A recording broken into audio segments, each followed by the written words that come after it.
Hello, everybody. My name's Phil Patty from American Barbell. Thank you for joining American Barbell Unleashed. God, I should remember the name by now. And I'm sitting here with Alex Horncliff. It's me. Nice to meet you. Likewise. Alex actually walked up and commented on our Chewy Bar, which is something I'm very proud of. It's our 29 millimeter stainless steel power bar with an aggressive knurl. It's gone over very, very well. And Alex walked up and told me that he loved the bar. Best bar I've ever touched. So tell me how you ran across it. How did the whole thing come about? So I'm actually a kinesiology major from Cal Poly, San Luis Obispo, biomechanics. No, I only grew up there. Oh, no way. In San Luis. San Luis, yeah. Yeah. I went to Cal Poly. I was in the strength training program, working in that like with all the athletes for like 4 years. D1 athlete. What year was that? From 2011 to 2015. So did you ever know Marcy Maloney? Oh yeah, I know Marcy. She's and great. then what's the guy's name? The equipment guy, Eric? Yep. I went to grammar school there. Okay. I went all through high school. You know Andy, who ran the strength program? He runs Athlon Sports now? No, you know what? I never met him. Okay. But Marcy called me one day, and not to interrupt because I want to hear the rest of the story. It's all right. But Marcy called me up one day and said we need a bunch of stuff for the rec center. Mm-hmm. So I built the newest one. Yeah. But that was what, 12, 10? Yeah, 2012. Yeah. So Eric still puts in the American Barbell dumbbells. If you go in there today, you'll see our dumbbells, you'll see bars. So anyway, continue. I want to hear about where you come from. A long history of picking up and putting down some heavy weights, right? So I've been powerlifting for just about 10 years, but I've been lifting weights for something about 20 years. I'm 32 now. Started lifting right when I was a preteen there. Wow. And I've gotten up to about an 1,800 total in competition. So, you know, I've lifted a couple weights. Wow. And the second I saw the Chewy Bar, I was like, I gotta get my hands on this thing. So that you saw where online? You read about it. I was looking at YouTube videos, and then led me down the Discord. Those guys are rampant, man. They go in holes I've never seen possible. Every little detail. They want to know about the sleeves, the rotation, what bearings are you using. They want to know every little detail. But you can tell when you grab the Chewy Bar, the love that went into that, and you can see that you feel it. I mean, I've hit some of my best PRs, which is a lot, saying, you know, after 10 years you don't hit a lot of PRs too frequently, just with the bar itself. But I just feel confident to do anything I want. So that's awesome. Well, now you didn't grow up in San Luis, right? Where did you? Wish. I know. Great place to grow up. A little expensive now, but where did you grow up, and what led you to San Luis Obispo? So I'm from the Bay Area, from Oakland, California. San Luis Obispo. I actually went there for track and field. I was a D1 track and field athlete there, and so I had the opportunity to go study kinesiology, and you know, from an early age, already fell in love with the gym, and so natural transition there. That's funny. So did you ever run across Larry Lee, the head baseball coach for Cal Poly? Yes. Only because his athletes never like to do their workouts, so I had to force them in there. Baseball guys either love working out or they try and avoid it. So. Well, Larry and I played Little League and Babe Ruth together. Okay. And then he went to Cuesta for a while. Then he ended up at Cal Poly. And then his son, I can't remember his son's name, but just signed a big contract. They had some, when I was there, they were #1 team in the country for a bit there. Yeah. They sent a lot of guys to MLB in a short time period. Yeah, that whole family was all athletes, great baseball players.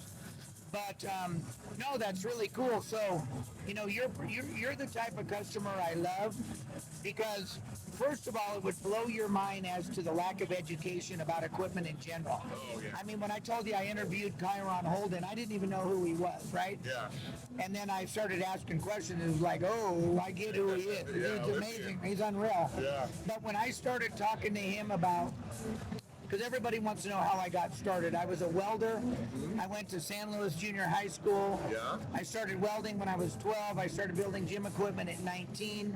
And it was just a progression, learning weight stack equipment and benches. And then after selling that business in the 90s, I was bored. Yeah. So I thought I'll try to attack the dumbbell line first and the Olympic bar line So I developed the first hard chrome Olympic bar in the world. Yeah. And some other things. I mean, that's still the signature, like part of American Barbell, the hard chrome, right? Well, hard chrome had never been attempted, so that's a whole nother rabbit hole. I can't wait to go down in some building experience coming in handy. Well, yeah, and some educational background on how do you choose a bar and what is hard chrome versus regular chrome. And well, again, without going too deep on that, I'll just tell you that people don't know that decorative chrome is what the name implies. It's for decoration. Wheels, faucets, bumpers, nothing that flexes. Well, the industry... sleeves, it's chips. Well, the regular chrome chips, peels, cuts, hands. Yep. And if you put it on a bar, when it flexes, it pops. So I developed the very first hard chrome Olympic bar, and I actually did it for Iron Grip in 1998. Wow. And so nobody knew what it was at the time, and I learned it. And then I watched the evolution of stainless, and I made the first real serious line of stainless bars. And I had people come to me, like the Discord guys, going, why aren't you doing a stainless sleeve? Well, the stainless sleeve is too soft because the material is totally different than what you would use for a ball. So I said, no, hard chrome is super hard, like the name implies. Crank shifts, landing gear, stuff like that. Yeah. It's a no-brainer to use it for a sleeve. So that's how all these things evolved. Yeah. And as I told you, the Chewy was developed with crazy people from Discord. Yeah. That just said, they said, man, you got to do it. We need this. And I listened and I went. And that's how the Il Padrino, the Godfather, because I'm Italian, that's why we named it that, was born. And it's the best deadlift bar. Well, if you saw Baseman Brandon review it, his title is The New King, right? Yeah. I mean, I just felt it a second ago. That thing is as good as it gets. Yeah. I pulled 675, and I wish it felt like that. So where are you living now? So I now live in Portland, and I'm pursuing bodybuilding now. Okay. And so I just competed. It's Saturday here at the Olympia. For whenever you're watching this, I competed Wednesday at the Amateur Olympia. Okay. For my pro card, and so. Awesome. Yeah, I mean, it's just, I don't get to use the barbells as much in my training, but I'll pick up a Chewy at least twice a week. But yeah, I find a way to sneak it in there. I'm like, I just like this thing too much, so. Well, and it's important for that everybody knows I didn't pay you to say any of it. Oh, no. I came over here, I'm walking around the expo, and I was like, oh, man, I got to go say something. Yeah. Well, look, I live for impressing people that are knowledgeable, and the whole reason why I started this podcast was for education, because it was funny. One of the Discord guys jumped in not too long ago and said, oh boy, that's going to be a challenge because Phil's going to tell everybody that his stuff's the best and everybody else's is not, or no good. And I said, no, that's not what it's about. I want to tell people what I do. It's up to you to make a decision by interviewing the other vendors, knowing which questions to ask, and learning how to sift through the smoke and the mirrors. Because I'll tell you what I opened up Chiron Holden's eyes to was when I told him that there's no requirement in my industry to have any educational background. So, and he goes, you got to be kidding me. And I said, well, it's like you going through kinesiology. Yeah. Did you just look at a book and say, I want to do that, and next week you had a degree? Years. Hell no. Years. Right? It's just like what it takes to be a real trainer versus getting a certificate in a weekend for $2,000. Right. So that's why I live for people with knowledge, because if you're knowledgeable, and I learn from people like you as well. So I'll take things like we did with the leg press over there, which I want you to try if you don't mind before you leave. Yeah. But we listened to recommendations of put a lumbar, have an adjustable foot plate, do all these things that made sense, because that's the world I came from, was machines. Right. And I left that world in the mid-90s. Now I'm getting back into it. I swore I never would. But again, back to somebody like you, you're the type of person I love to collab with, because I learned from real, PTs get a bad rap. We've got a guy in our office and training center here in Vegas, a guy named Zach Couples. Okay. He's actually followed around the nation by people that respect his opinion. He trains his clients. He rehabs them on our product in our training center showroom that we have here in Las Vegas. So, Cool. Yeah, no, that's awesome. I really appreciate you stopping by. And yeah, well, one thing I will say that I think if there's anyone on the fence, if you can get out to an event, just like come touch the bar, come feel it. Like there's, I mean, I bought mine online, which kind of I did a ton of research. Like I said, I was on the Discord.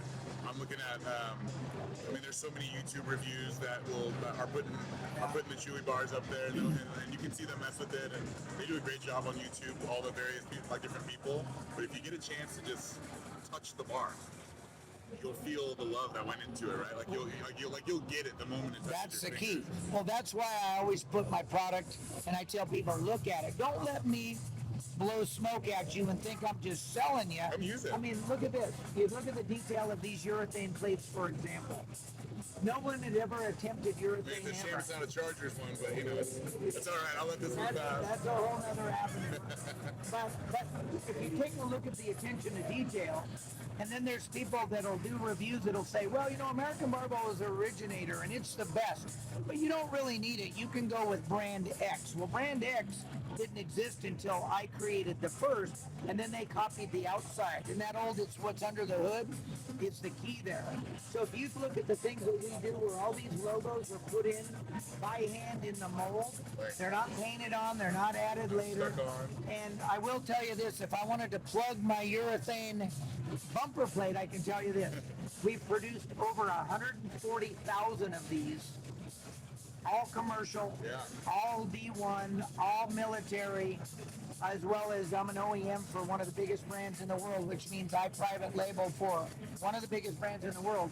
We've never had a reported failure of one of these plates. I can believe it. So buyer beware when you buy the copy. It's cheaper. Well, watch Adrian Gluck's review on YouTube about him cutting everybody's bumper apart. And he comes right out and he said American Barbell pioneered it and everybody else basically ripped him off. Yeah. So I'm just here to tell the story, and if you believe it, touch and feel it, hallelujah. If you're going to buy the equipment anyway, you're going to spend the money anyway. I mean, buy something nice. I don't know. Well, I don't know how many parents have told you, you know, like buying, you know, like Cry Now, what was it, like Cry Once, or Light Twice, something like that? You know what the analogy is if you know anything about tools. Try once, buy once. There you go. Try once, buy once. Well, what happens when you buy a cheap hand drill? You end up burning it up in about 30 minutes, and then you go buy a Milwaukee. Yeah. Right? Why do you do that? Because it's the best. You know, it's at the top of the game. So, you know, these are tools of the trade. Now, for you, it's a tool of the trade. For somebody like Brittany Diamond, who's also on our team, it was funny, when I introduced that Chewy bar here at this event 3 years ago, you're going to love this being a power lifter. I'm standing in the booth with Stan Efferding. I didn't know who Brittany Diamond was. I didn't know who Sierra Cho was. So Brittany Diamond squats 315 a set of 18. And I'm going, holy crap. Then I'm watching Sierra Cho deadlift 600 pounds. I didn't know who these people were. Then I'm hanging out with this kind of short, stocky guy that introduces himself. We're talking. He goes, my name's Bill. We're talking, and all of a sudden, about a half hour later, I see, everybody's getting a photo with him, with Bill, right? Photos, whatever, and I walk up to the MC, and I go, who is that? He goes, that's Bill Cohn. Oh my Most famous power lifter on the face of the earth. And I go, oh. So I sat down with Bill, and I go, review the Chewy bar for me and give me your opinion. Because you'll always get people that say, oh, you need cheese grater, you know, knurl and blah, blah, blah. And he goes, no, this is the perfect knurl. Yeah. And he goes, what happens is lifters with weak grip strength try to accommodate for that with more aggressive knurl. Bite into their hands. And that's what's good about the Chewy. It's aggressive, but it's not sharp. Right. So it won't cut your skin. But my hands, I still got the thin calluses. It's good. So listen, we got to stay in touch. I'll give you my info. You know, I like to tell people I've never paid anybody to ever say anything about the product, and you don't win the game any better if you're me than having people do just what you did. Walk up off the street and tell me how much you love it. Yeah, well, I appreciate your work that goes into it. I mean, it's cool to have someone who has that knowledge and background that can feed into something like that and create a product. Oh yeah. Because, you know, not all of us have the combination of life experience, time, appreciation, and like a desire to go make that thing. Oh man. But, you know, we need people like you. We need people who actually want to put care to those tools. But it does make a difference. Well, I'll tell you, let me cap off with this. I'll tell you something funny about bars. So, I was in the bar business, oh my gosh, between 98 and 2012, I had made about 125,000 or more, all gym bars for the gym community, because I've been a commercial gym equipment seller, builder forever. Yeah. Gold's Gym, Powerhouse, World's Gym, universities, military, I've done that forever. And then when I learned the category of Olympic, I went head first into Olympic training, and all the powerlifting guys through the years were poo-pooing my bars, going, oh, I love it's amazing quality, but I'd never buy one. Well, I never put two and two together. The powerlifting and like the weightlifting guys would kill me if I changed that passive knurl. Oh, absolutely kill me. Hell yeah, because they wouldn't rotate around their hands. It's terrible. Oh, and so then once I learned what the powerlifters wanted, I go, oh, bingo, I got it. Yeah. So I went after that deep. And so then between 12 and now, 2012 and now, I developed, an amazing needle bearing bar that is a whole nother category that you don't hear the bearings because the bearings don't touch the bar. The bearings touching the bar is how you get failures. I went off and developed that deadlift bar that you saw that's just crazy bendy. Yeah, the Il Padrino. The Il Padrino is amazing. But I went and I attacked things like that, and I tell people today when I see those reviews, and this is really why I developed this channel, because I wanted to get through that smoke in the mirrors. And when I see a reviewer say, they make great bars, but you could go ahead and buy one on Amazon, you could do this, you could buy one from there. And I tell people, listen, now I've made 250,000 plus bars for the commercial fitness industry. Commercial meaning the buzzword, meaning the most durable, punished product on the face of the earth. Dropped way too high off the ground. Whatever, it's like dumbbells are thrown, dropped, or whatever. And I tell people, so how in good conscience can these reviewers that are getting paid just refer somebody that has no engineering background, nothing? Yeah. And I will tell people, this is why the bar video educational will be so informational. For the since 1998, you're a degreed guy, right? Yeah. So every bar I've ever made has been developed in conjunction with a metallurgist, which is a metal doctor, who understands the science of ductility, all of these things that are important to make sure that a bar can bend for years and never snap in two. Yeah. And so that's why for me, I had to do what I'm doing to let somebody like go, whoa, why would I buy from somebody that has no experience? And that's what, sadly, weekly, monthly, our industry, a new competitor drops in and wants the public to believe they've been doing it forever. All right, I'm okay with that if you can prove your background. Right. So I just tell somebody, like if you ask me my credentials, I told you most of them. Right. Now go ask these other bar sellers, how do you make yours? Well, I buy it from China. Okay, well that's great, but where's the safety search? Where's the testing? Where's the metal, proof? How do you know it's going to bend that many times? Well, that's why I only buy U.S. or in some cases I'll buy material that comes out of Germany or Sweden, but it ends up in the U.S. and it's processed in the U.S. regardless.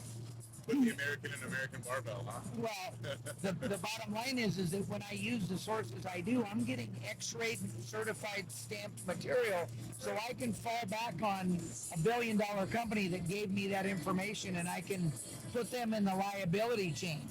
Yeah, well, I'm guessing you don't get a lot of American barbells sent back. No, and how about this, without naming any names? One of my right-hand guys that you met earlier came from a very well-known competitor. Okay. And he was on board for about 2 months, and he lives in Kansas. And he calls me up on the phone. He goes, I'm bored. He goes, we don't hardly have ever any warranty work.